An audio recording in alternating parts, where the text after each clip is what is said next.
בוקר טוב רבותיי, פרשת ויקרא יום ד' לעילוי נשמת הנפטרים, לעילוי נשמת שלמה אמזלג ולעילוי נשמת קלומירה אהובה בת מזל.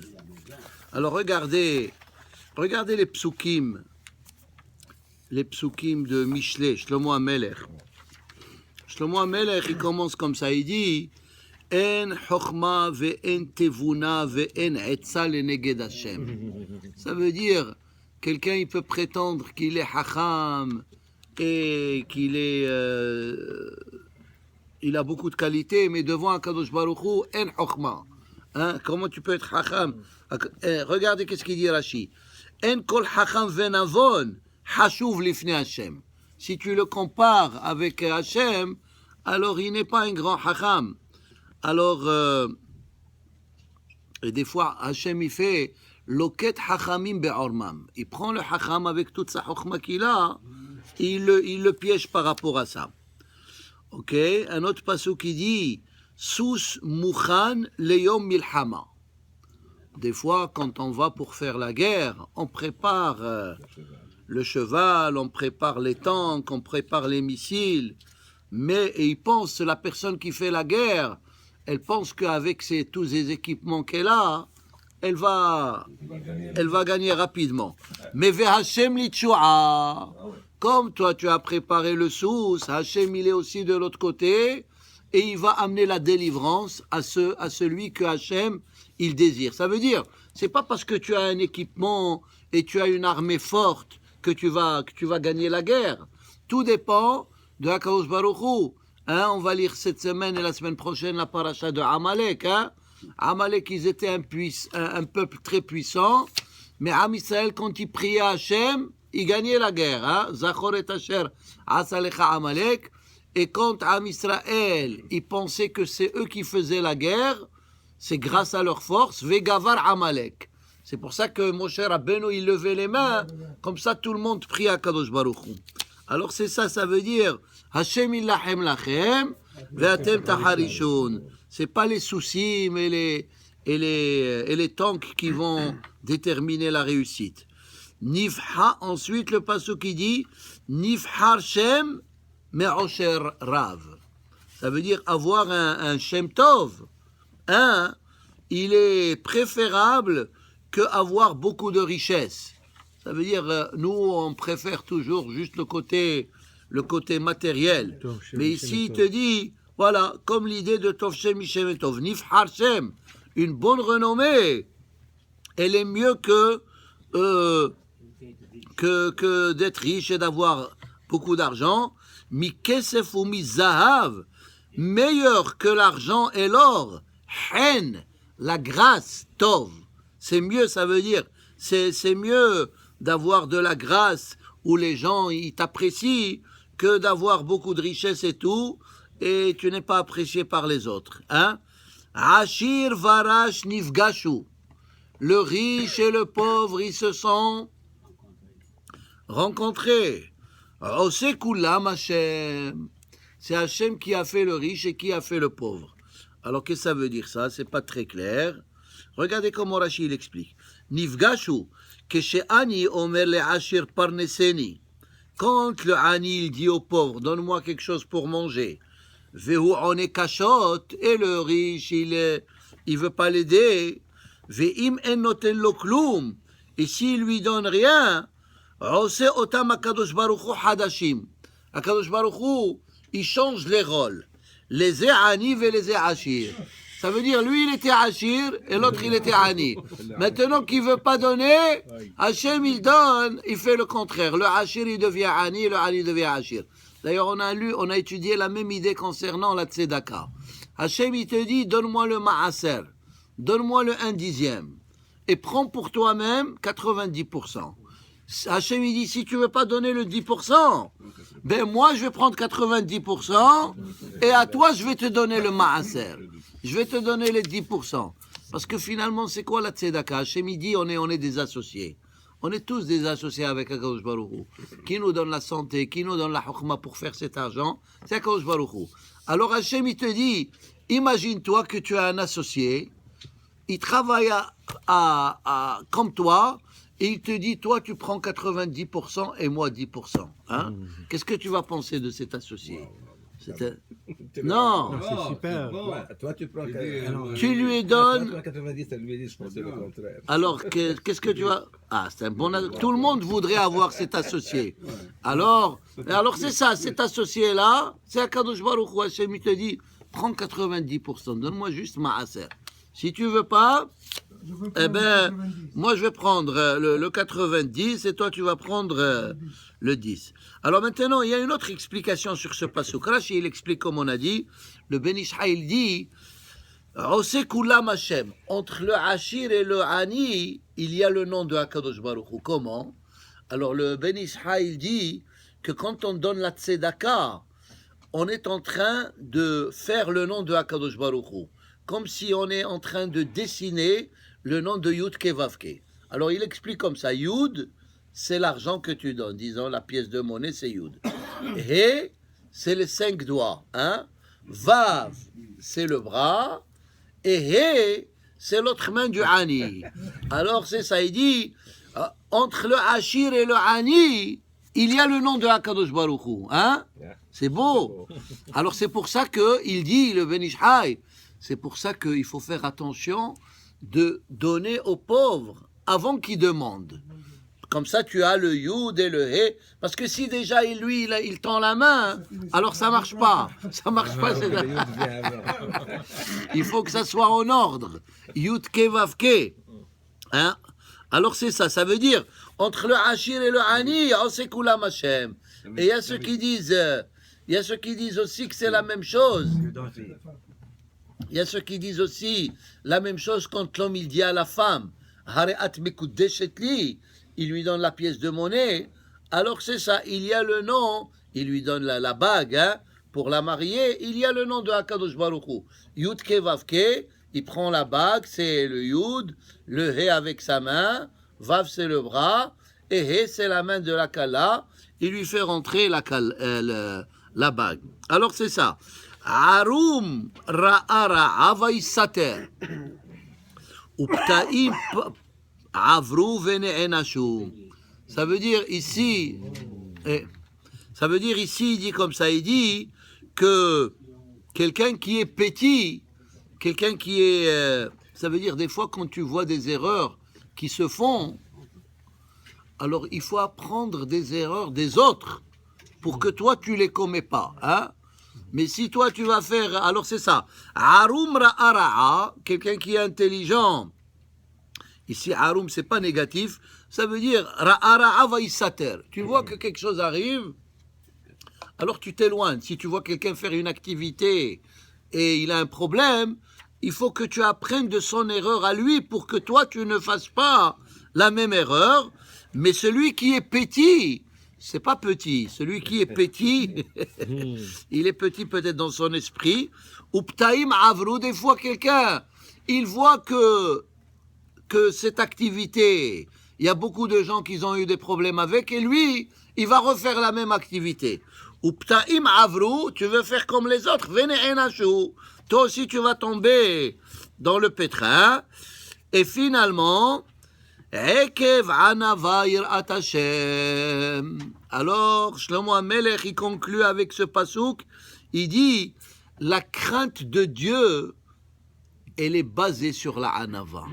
Quelqu'un qui n'a pas de anava, il n'a pas de crainte de Dieu. Il peut dire qu'il a la crainte de Dieu, mais il n'a pas de crainte de Dieu. Ekev anava yirat Hashem. Ça veut dire la anava, la modestie. Ekev, c'est comme le talent. Ça, c'est la crainte de Dieu.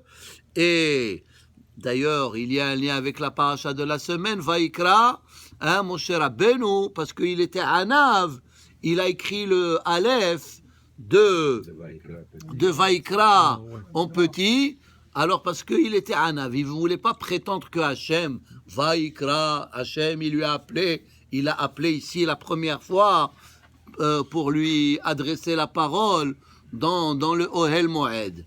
Hein? Le Aleph, quelle est la valeur numérique de Aleph? 1. Non, mais si tu l'écris Aleph, Bemilnoui, Aleph, Lamed, P, ça fait combien en tout? ça fait 111. Hein? P, c'est 80. Lamed, c'est 30. Ça fait 110. Et Aleph, ça fait 111. Alors, le Aleph, non seulement il est 1, il y a 3 fois 1. Un Aleph, 111. 1, 1 et 1. Et au plus que ça, dans cette paracha de Vaïkra, combien il y a de Pesokim? 111 Pesokim. C'est comme le petit Aleph. Hein? Alors voici le Inyan de la Hanava. Ekev Hanava Yirat Hashem. Et même regardez, même les lettres de Hanava, ils montrent la modestie. Regardez comment ça commence Hanava. Ça commence avec un Aïn. Ensuite le Nun qui est moins que le Aïn.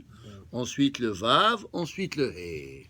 Ça veut dire que le Hanav, il est toujours low-key, il est toujours vers le bas, comme Moshe Rabbeinu, Ekev Hanava Yirat Hashem, Osher vechavod vechayim.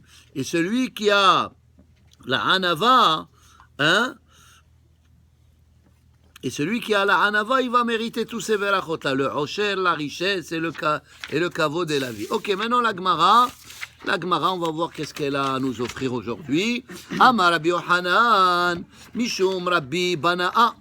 Alors Rabbi Yohanan, il a dit au nom de Rabbi Bana'a, Bakol shutafin me'akivin ze et ze, Chutz mina kevisa.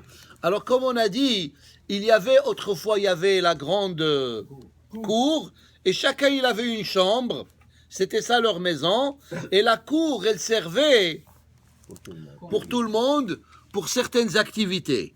Alors, ce Hacham, il dit qu'un homme, il peut empêcher l'autre de ne pas faire une certaine activité dans cette cour. Hein, des choses, par exemple, comme on a étudié, des choses que les gens, par exemple, quelqu'un, il veut dormir dans la cour. Non, elle n'est pas faite pour dormir. Hein. Alors, les voisins, ils peuvent dire, tu n'as pas le droit. Mais une chose, ils ne peuvent pas empêcher les uns les autres, c'est la kevissa. C'est laver les habits, hein, faire la lessive là-bas, où est-ce qu'ils vont la faire? Parce que le seul choix qu'ils ont, à part de le faire dans la cour, c'est d'aller dans une rivière à côté. C'est ce que les gens ils faisaient autrefois, mais on va voir que la Gemara elle dit non. Alors, Chutz mina kevisa, she'en darkan shel bnot Israël leitbazot ala kevisa. C'est pas kavod pour une fille de Am Israël d'aller là-bas dans cette rivière, et tout le monde passe, et des fois ils doivent lever leur jupe pour laver les habits, et des fois ils doivent se courber, etc. Et c'est pas de sanoua. Alors si elle le fait dans la cour, c'est bien, c'est correct, c'est proche de chez elle. Mais si elle doit aller dehors, c'est pas kavod. Il y a beaucoup de gens qui passent à côté. Hein? Regardez. Rashi dit, les hitbazot, c'est un bisayon d'aller là-bas. Des fois, ils doivent même enlever leurs chaussures, etc., pour laver la lessive, etc. Alors, c'est ça.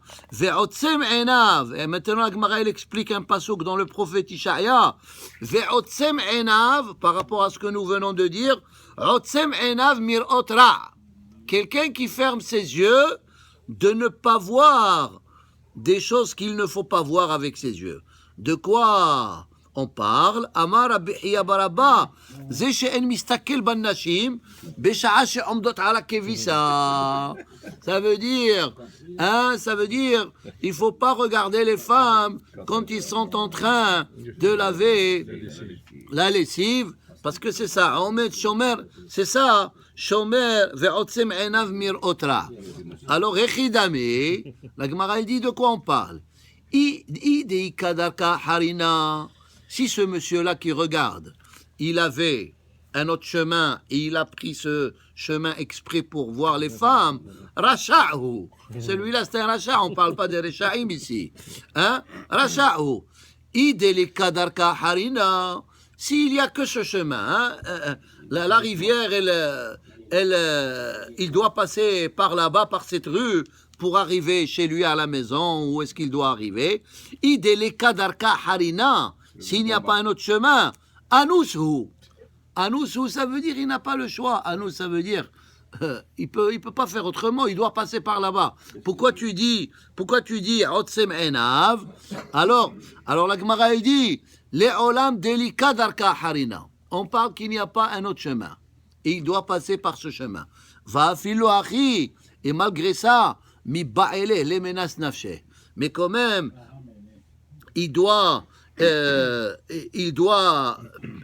baisser ses yeux. Les hatot enav, les tzadahel. Ça veut dire, si admettons la rivière elle est là et lui il passe par cette rue, il doit faire comme ça. Et il doit marcher, hein, comme c'est comme les religieux. Des fois ils baissent la tête et des fois ils mettent le. Alors c'est ça. Ça veut dire, il faut faire attention par rapport à shmirat ha'enaim. Ba'u mineh. Rabbi Yohanan mais Rabbi Bena'a. Maintenant on parle d'autre chose. Halouk shel talmidei hachamim ketzad. Comment un hacham il doit être habillé? Halouk shel talmidei hachamim. Kol she'en besaron yir'a mitahtav. Ça veut dire un hacham, la façon comment il s'habille, Rashi il explique qu'il doit mettre des habits assez longs. Vous voyez les religieux ils mettent toujours pas la chemise mais la veste.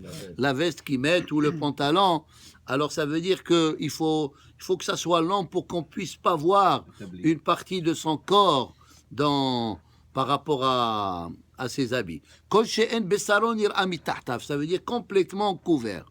Talit shel talmidei hachamim ketzad, kol she'en haluko, la talit c'est l'habit qu'on porte à l'extérieur, kol she'en haluko yir'a mitahtav tefah, ça veut dire encore une fois, on ne voit pas les habits intérieurs par rapport aux habits extérieurs. Shulchan shel talmidei hachamim ketzad. Autrefois, vous savez, il n'y avait pas tout ce luxe qu'on a aujourd'hui, le salon et la salle à manger et la chambre à coucher, tout ça, il n'y avait pas. Il y avait une chambre, il y avait tout était là-bas. Le lit, il s'asseyait là-bas. C'est pour ça qu'à Pessah, ils faisaient Hassaba, parce qu'ils étaient dans le lit, alors ils pouvaient s'accouder correctement. Aujourd'hui, Baruch Hashem, on a une pièce pour chaque chose. Alors c'est ça. Shulchan shel talmidei hachamim, ils n'avaient pas tant d'espace que nous. La table du talmid hacham, comment elle doit être? Shene shelishe gdil, ou shlish glay, ve'alav ke'arot, ve'yerek, ve'tabba'to mi bahutz. Alors là, c'est très technique. 2 tiers. Hein? Alors, allez, il dit comme ça. Shne shelishe gdil, ou shlish glay, ça veut dire, parce que dans la table, on mettait aussi... on mettait les marmites et les assiettes. Alors, une partie, tu mets les marmites et les assiettes, ou shlish glay ve'alav ke'arot, et la partie où est-ce qu'il mange, il y a les assiettes, ve'yerek, est-ce qu'il doit manger, les légumes, etc. Ve'tabba'to mi bahutz. Tabba'to, dans leur temps, ils avaient des tables avec comme une certaine bague grande, de manière à ce que quand ils finissaient de manger, ils prenaient la table et ils l'accrochaient, de manière à ce que ils ont l'espace dans la chambre pour pouvoir circuler. Alors c'est ça, tabato, c'est ça, c'est une bague qui faisait partie de la table. Alors ça dépend si cette bague elle est à l'extérieur de la table ou elle est à l'intérieur de la table. Ave atania tabato bifnim. Alors, on a dit la kashia. Hadi kayenoka, hadeli kayenoka. Des fois, il y a des petits enfants. Alors, cette bague-là, il faut la mettre dans une position de manière à ce que les enfants, ils vont pas prendre cette bague et pousser la table et peut-être la faire tomber. Viba etema hadeli kayenoka la kashia. Hadi kasham'a, hadeli kasham'a. Ça veut dire, s'il y a des fois, les gens, ils ont, sham'a, c'est le shamash. Un shamash, c'est comme quelqu'un qui leur servait à manger. Alors, ça dépend des fois. Le shamash, s'il passe, il peut tomber après, par rapport à cette bague.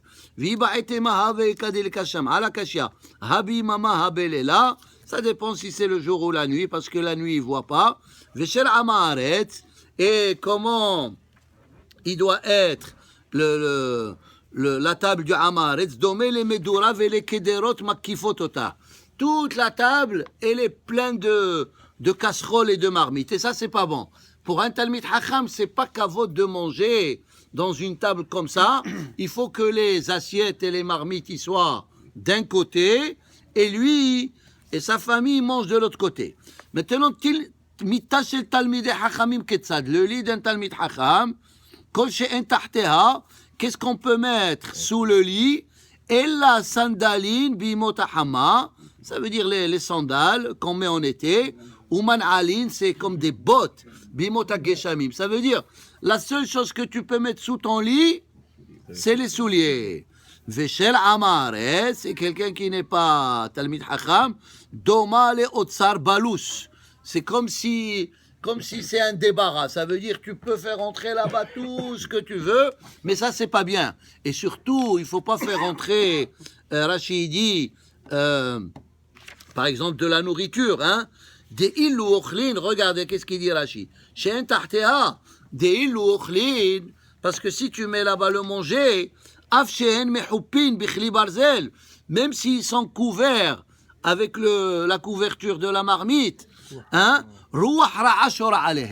quand tu mets quelque chose sous le lit, c'est pas bien. Tu dors là-bas, et quand tu dors, comme si tu es mort, la neshama elle monte en haut, et comme s'il y a une certaine ruach ra'a. Alors il faut pas mettre sous le lit rien de la nourriture, ou bien même la nourriture, même si tu la gardes au frigidaire, etc., ou bien tu la laisses à l'extérieur, il faut qu'elle soit couverte. Parce que si elle n'est pas couverte, ruach ra'a shora alav. On continue le Zohar. Le Zohar, il parle de l'importance d'étudier la Torah la nuit. Ça veut dire, comme on fait un cours le matin, on doit faire, venez à Arvit, et on va faire un cours tous les soirs. Patah Rabbi Yosef Amar, Velo Amar Aye Elohai Osai Noten Zemirot Balaila.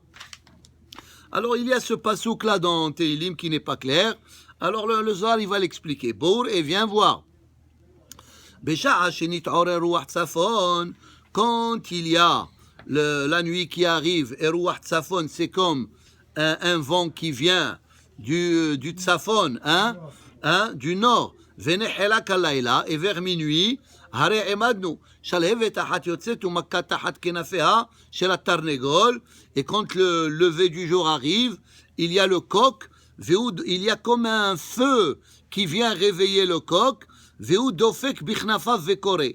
Et à ce moment-là, le coq, il commence à, comment on appelle ça en français? Quand le bruit du coq. Hein? Alors, il commence à faire le bruit. Pourquoi? C'est un réveil matin. Akadosh Baruch Hu, il nous a créé un réveil matin. Et d'ailleurs, on fait une beracha spéciale le matin. On dit Hanoten la sechvibina leafhin ben yom ou ben laila.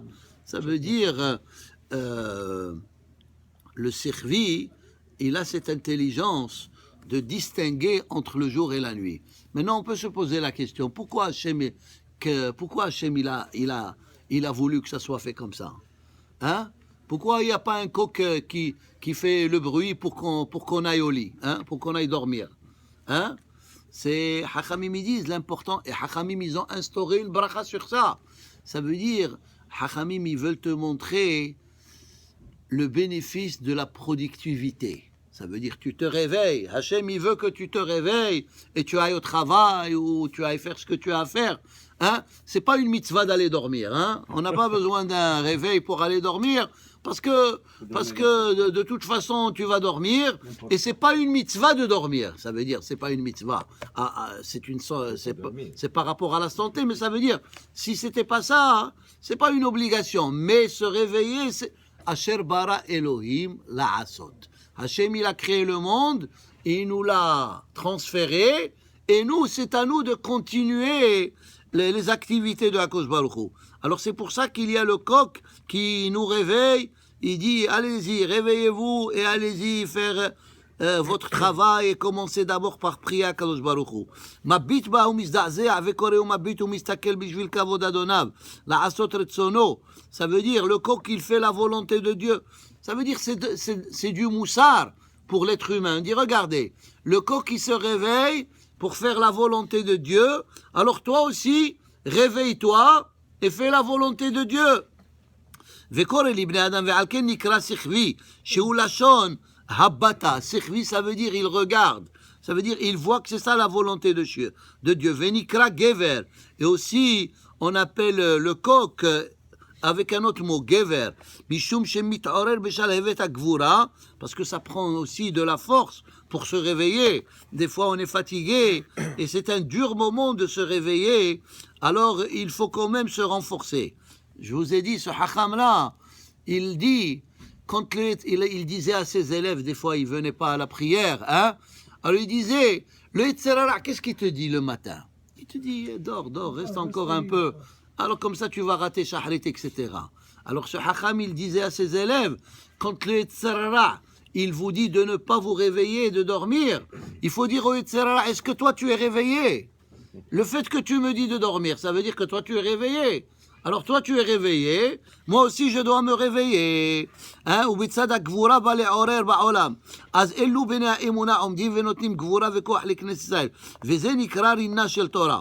Ça veut dire on dort avec la Torah et on se réveille. La première activité qu'on fait, c'est la Torah.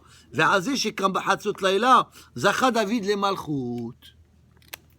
David Amelech, pourquoi il est devenu David Melech Israël, et de David il va sortir Melech HaMashiach, parce qu'il se réveillait la nuit. Hein? Même aujourd'hui, pour nous, c'est quelque chose de difficile. Se réveiller le matin et étudier, on comprend. Tu te réveilles, tu fais shahri, tu étudies, après tu vas au travail. Mais se réveiller en pleine nuit pour étudier la Torah, c'est quelque chose de très difficile, surtout quelqu'un comme David, qui était David Melech Israël. Alors, c'est pas quelque chose de facile. Et David Amelech, quand même, il le faisait. Et c'est pour ça que Zachal et Malchut, Hu Ubanav, lui et ses enfants, les Olamim, pour l'éternité. Comme il a dit, Yaakov Avinu, quand il a béni ses enfants, Lo Yasur Shevet Mi Yehuda. Il n'y aura pas de... Ça veut dire que même si les tribus, ils vont disparaître, mais la tribu de Yehuda, c'est pour ça que d'ailleurs on nous appelle Yehudim, on est de la tribu de Yehuda. Et la Megillah de Esther, elle dit plusieurs fois, le Mordechai a Yehudi. Yehudi, c'est Yehuda. Et dans le nom Yehuda, tu as le Yud Ke Vav Ke. Tu as le nom de les 4 lettres de Yud Ke Vav Ke, et tu as une lettre en plus. Quelle lettre? La lettre de Dalet, hein? Yehuda. Hein? Et pourquoi Dalet? Parce que c'est David Amelech. Hein? David Amelech, il sort de la tribu de Yehuda. Et le Mashiach. וכשהתרנגול קורא ובני אדם ישנים במיטותיהם ואינם מתעוררים, קורא התרנגול אחר כך ואומר, מה שאומר. Vous avez compris ça? Ça veut dire que le Tarnegol, quand il fait son bruit pour réveiller les gens, s'il ne se réveille pas, il leur fait un Misheberach. ואם אינם מתעוררים, קורא התרנגול ואומר מה שאומר. Il leur dit, écoute, tu ne veux pas te réveiller. וכבר העמדנו. ואחר כך מכה בכנפיו ואומר. Après il frappe, ואומר, אוי לפלוני, malheur à telle personne. Megoudaf me'adono, il est éloigné de Hachem. Azouv me'adono, il est éloigné. Hachem, il l'abandonne parce qu'il ne se réveille pas. Shelo nit'orer ruho, il ne veut pas se réveiller. Velo ibit lichvod hamelech, she'ir hayom. Hakaruz kore alav ve'omer. Velo amar aye Elohai osai. Ça veut dire celui qui dort, il ne fait pas attention à accomplir les mitzvot. Ça veut dire, il ne dit pas Aye Elohai. Ça veut dire, il ne pense même pas à Kadosh Baruch Hu. Osai noten zemirot balayla. David Amelech, il était noten zemirot balayla. Comme il dit le pasuk, Hatzot laïla, akum lehodot lach. David Amelech, il se réveillait en pleine nuit pour faire des éloges à Kadosh Baruch Hu. Et c'est là-bas où est-ce qu'il a composé les 150 mizmorim de Tehilim. כדי לעזוב לו ואילו התשבחות ולהיות הכל בעזרת אחת. עושני היה צריך לומר מהו עושה, אלא בשעה שאדם קם בחצות לילה ועוסק ברינה של תורה, quand l'homme il se réveille. D'ailleurs, c'est pour ça qu'il y a des tzadikim qui font ce qu'on appelle, ils se réveillent à minuit ou à 1h du matin, ils font ce qu'on appelle, quel est le nom? Tikkun Hatzot. Et Tikkun Hatzot, c'est quoi? C'est comme des prières pour commémorer la destruction du Beth Amikdash. Et dans Tikkun Hatzot, il y a deux parties. Il y a Tikkun Rachel et il y a Tikkun Léa. Il y a des fois qu'on ne dit pas tous les deux sections. Les jours qu'on ne dit pas Tahanoun, on ne dit pas une section de Tikkun Hatzot. Alors, mais ça, il faut être à un niveau spirituel très très élevé. Hein, et c'est vers la fin de la vie d'une personne, quand elle vieillit, qu'il faut faire ce genre de prière. Kirinna shel Torah ena nikret ela balayla. Ukshiu nimtza be'esek haTorah ksheira yom. Quand l'homme il étudie et le jour il arrive, HaKadosh Baruch Hu knesset saim taknim oto behut shel chesed. Celui qui étudie, après il se réveille, il a comme une shechina. Il a une shechina sur son visage. Il a hut shel chesed. Il a comme un fil de grâce spirituel sur son visage. Il est éclairé. Rabbi Yehuda Amar, Ani Shama'ti Sha'amar Rabbi Abba Mikraze Aye Elohai Osai, Oseli, Hayat Tzarich Lomar, parce que ce mot Osai, c'est pas clair. Mao Osai, et là, comme שאמרת, שבשעה שהוא קם בחצות לילה ועוסק בתורה, כשיראה מתעורר אברהם באותו חוט. Ça veut dire, quand l'homme il dort selon la Torah, il étudie, il fait Kiryat Shema à la Mita, quand il se réveille, il y a comme Avraham Avinu qui vient à sa rencontre et il lui place un fil de grâce. C'est Katouvo, et d'ailleurs la tfila de Shahrit, c'est qui? C'est Avraham Avinu, qui mi'hod ve'atzeroch na'al. Ve'akadosh Baruch Hu knesset saim taknim oto, ve'osim oto bechol yom biriyah hadasha. Ça veut dire l'homme, quand il fait ces choses-là, quand il se réveille, il est comme une nouvelle créature. Veze shene'emar Elohai Osai, re'emadnu, Elohai Osai.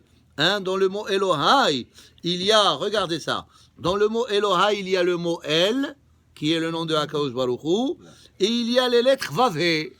Hein, parce que, comme on a dit aujourd'hui, il y a juste la moitié du nom d'Hachem, il y a juste le Yudhe. Comme c'est marqué dans la paracha qu'on va lire la semaine prochaine, la paracha de Amalek, Kiyad al-Kes Yah. C'est marqué Yah, Yudhe. Mais qu'est-ce qui manque? Il manque le Vavé. Qui va nous amener le Vavhe? Le Mashiach. Alors aujourd'hui, qu'est-ce que ça veut dire le nom d'Hachem, il est juste à moitié? Ça veut dire qu'aujourd'hui, étant donné qu'on est dans l'exil, on ne voit pas Hachem d'une façon évidente partout. Il y a des malheurs qui arrivent dans le monde et tu te dis où est-ce qu'il est Hachem? Il y a des fois des gens innocents qui meurent et tu dis où est-ce qu'il est Hachem? Il y a beaucoup de souffrances dans le monde. Il y a des gens qui ne croient pas en Dieu. Alors aujourd'hui, Hachem, il n'est pas visible partout. C'est ça, ça veut dire juste la moitié. Des fois, on voit Hachem et des fois, on ne voit pas Hachem. Mais quand le Mashiach il va venir, tout le monde va voir la présence de Hachem. Ils vont réaliser. Et toutes les questions que nous avions dans ce monde, alors ils vont être répondues. Parce que beaucoup de choses, ils sont mystérieux dans ce monde. Mais quand le Mashiach il va venir, il y aura Yudke Vavke. Ça veut dire, le nom de Hachem, ça va être clair. C'est Avraham shekatuv bo ha'el, ha'gadol. Quand on dit El, c'est HaKadosh Baruch Hu. C'est Avraham, pardon. Pourquoi? Parce que El, c'est un nom de Chesed. Hein, c'est un nom par exemple, on a dit Elohim, c'est un nom de jugement. Mais El, c'est un nom de bonté. C'est pour ça que quand on fait le Birkat Hamazon, il y a ceux qui commencent Ha'el Hazan Otanu. Ça veut dire, on dit le El, comme le pasuk qui dit Chesed El Kol Hayom. זו כנסת צהב וזהו אלוה, והם עושים את האדם ומתקנים אותו בכל יום. ועל כן כתוב עושי, כמו ישמע עשי בעושיו. אמר רבי יוסף ודאי כך הוא, והכל דבר אחד. ברוך ה' אלי העולם, אין ואמן. רבי חנן בן עקשיא אומר, הקדוש ברוך הוא יזכו ישראל, לפיכך יברא להם תורה מזו שמעבץ מעסקו יגדיל תורה ויתגדל. Alors ici, à Rambam, il parle des korbanot. Alors il dit, Hashlamim, alors il parle des types des korbanot. Alors, juste les korbanot qu'on amenait, c'était des menus bétail. Hein? C'était des chèvres, c'était des moutons, c'était du bélier. Mizecharim ou minekevot, tu peux, korban shlamim, ça peut être mâle ou femelle. Minakdolim ou minaktanim. Ve'en of bashlamim. Haktanim hen mi ben shmonat yamim. Ad shana temima. Comme la Torah dit, quand un mouton il est né, tu ne peux pas l'amener au sacrifice directement. Tu dois attendre 7 jours. Miyom hashemini Vahal'a, à partir du 8e jour. C'est pour ça que la Brit Mila, c'est le 8e jour. Parce que comme le Korban, c'est le 8e jour, alors le Korban, c'est quoi? C'est la Brit Mila. Et le Mohel, c'est comme le Shohet. Alors c'est ça. Ad Shana Temima Miyom Leom. Alors jusqu'à un an. Voilà, il rejoint ce que tu dis. Même que le korban, il est caché à partir du 8e jour. Il faut attendre de préférence 30 jours. Alors, hier j'ai expliqué, vous savez, combien de korbanot on fait par semaine? On fait 16 korbanot par semaine au temps du bêta. Minimum 16. Chaque jour, c'était 2. Hein? את הכבש האחד תעשה בבוקר, ואת הכבש השני תעשה בין ה-40. Alors 7 jours par semaine, ça fait 14, plus les 2 korbanot moussaf du Shabbat, ça fait 16. Et combien de aliyot il y a par semaine? Minimum, il y a 16 aliyot. Le lundi 3, le jeudi 3, samedi après-midi 3 et samedi matin 7, ça fait en tout 16. Alors ça veut dire les 16 aliyot, c'est l'équivalent des 16 korbanot. Et c'est comme ça que David Shlomo HaMelech, il a expliqué le pasuk dans Shir HaShirim.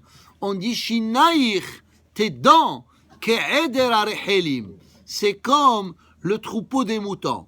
Ça veut dire dans l'être humain, il a 16 dents, si tu inclus les dents de sagesse, il y a 16 dents et 16 dents. Alors ça veut dire, et Shlomo HaMelech, il a fait, parce que le korban, il se mange une partie du korban, elle se mange avec les dents. Ça veut dire que grâce au korbanot, Hachem, il nous donne la parnassa, et grâce aux aliyot qu'on fait à la Torah, les 16 aliyot, Akadosh Baruch Hu, il nous donne la beracha. On conclut avec le Moussar, il dit, Ha-Hanef, hu me'arba' kitot shena mekablot et ha-shechina. Hanef, ici, on parle de certains personnages qui sont excessivement hypocrites. La Torah, elle n'aime pas l'hypocrisie. Un peu, c'est correct. Un peu, ça va. Hein. De temps en temps, dire un petit mot gentil à quelqu'un, c'est pas de l'hypocrisie. Mais l'hypocrisie, quand tu fais des éloges à quelqu'un sans arrêt, c'est pas bon. Hein. Ça veut dire comme si tu attends quelque chose de lui d'un côté, et d'un autre côté, c'est comme Avodah Zara. L'être humain, c'est un être humain. Ve'anachnouma, qu'est-ce qu'il a dit, Moshe Rabbeinu? Et nous sommes quoi? Hein? Ça veut dire la valeur de ma. Moshe Rabbeinu, il a dit Ve'anachnouma.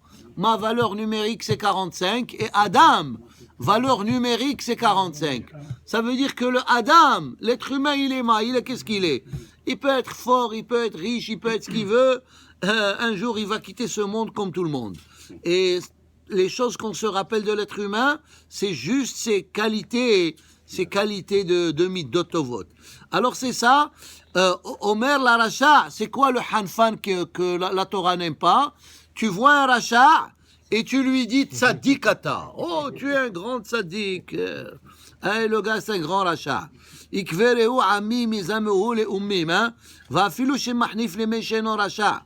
Et même si quelqu'un il n'est pas Racha, pas trop de compliments. Ou kemitiare au boteach ba'adam. Ça veut dire comme si tu fais quand tu fais trop d'éloges à quelqu'un, comme si tu prends ton bitachon et tu le mets en lui. Et c'est ton bitachon, tu dois le mettre où? Vers Akadosh Baruch Hu. Uktiv, arura gever asher yiftach ba'adam. Malheur à l'homme qui a le bitachon en l'être humain.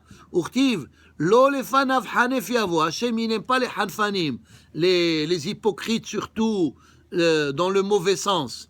וכמו שאמרו רבותינו זיכרונם לברכה, בעובדת ינאי המלך, שהחניף לו הסנהדרין בדבר מועט, שלא העמידו בשעת הדין ובא גבריאל, וחבטן בקרקע ומתו, גם כשהחניפו לאגריפס המלך, שהיה צדיק נתחייבו. Ici, il parle surtout, tu fais de l'hypocrisie à quelqu'un qui ne mérite pas des éloges. Hein? Par exemple, tu dis au rachat, tu es tzaddik. ואמרו רבותינו זיכרונם לברכה, שלושה הקדוש ברוך הוא שונאן. הקדוש ברוך הוא, il déteste 3 type de personnage. Hamdaber echad bapé ve'echad balev. Celui qui est son intérieur, c'est pas comme son extérieur.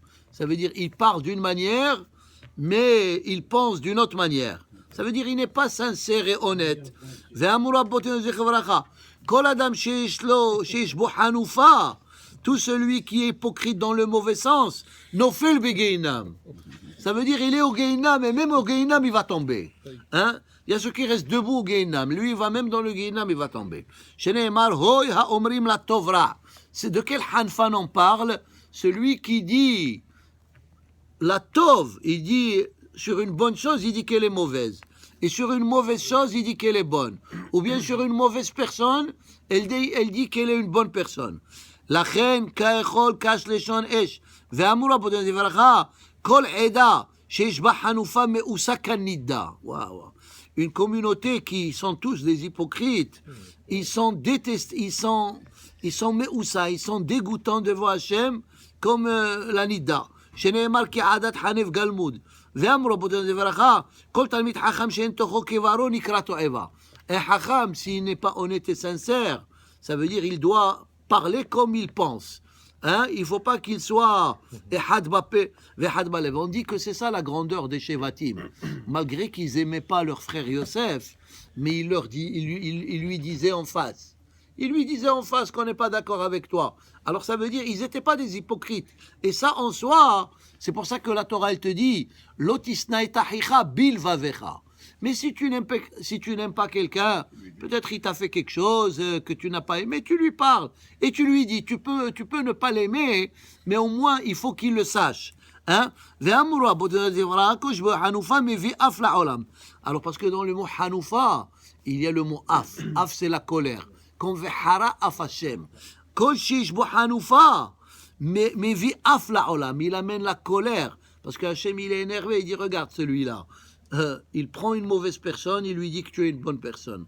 Alors Hachem il se met en colère parce que c'est pas la bonne approche. Sheneemar ve'hanfelev yasimuha velo od ela shetfilatoni meset baruch Adonai le'olam amen ve'amen.